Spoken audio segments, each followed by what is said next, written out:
വടകരയിൽ RMP വോട്ടുകൾ UDFന് ലഭിച്ചിട്ടില്ലെന്ന് ഇടതുമുന്നണി സ്ഥാനാർത്ഥി പി ജയരാജൻ.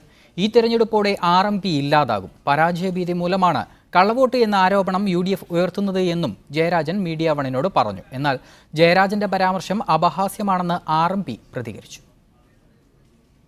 വടകരയിലെ ഉയർന്ന പോളിംഗ് LDFനെ തുണയ്ക്കുമെന്ന പ്രതീക്ഷയിലാണ് പി ജയരാജൻ. RMP വോട്ടുകൾ UDFന് ലഭിച്ചിട്ടില്ല. ഈ തെരഞ്ഞെടുപ്പോടെ RMP ഇല്ലാതാകുമെന്നും ജയരാജൻ പറഞ്ഞു. അല്ല, RMP ഈ തെരഞ്ഞെടുപ്പോടുകൂടി ഇല്ലാതാവാൻ വേണ്ടി പോവാണ്. ഇപ്പോൾ കോൺഗ്രസിൻ്റെ കൂട്ടിലിട്ട തത്തിയായിട്ട് RMP പ്രത്യക്ഷത്തിൽ തന്നെ മാറിയിരിക്കുകയാണ്. തോൽവി മുന്നിൽ കണ്ടാണ് കള്ളവോട്ടെന്ന പതിവ് പല്ലവി കോൺഗ്രസ് ഉയർത്തുന്നതെന്നും ജയരാജൻ പറഞ്ഞു. RMPയെക്കുറിച്ചുള്ള ജയരാജന്റെ പരാമർശം അപഹാസ്യമാണെന്ന് KK രമ പ്രതികരിച്ചു. ചന്ദ്രശേഖരന്റെ ചോരക്കറ പോണ്ട കൈകൾക്ക് RMPയുടെ വോട്ട് പോകും എന്ന് പറയുന്ന ഇതിൽ പരം അപഹാസ്യം വേറെയൊന്നുമില്ല.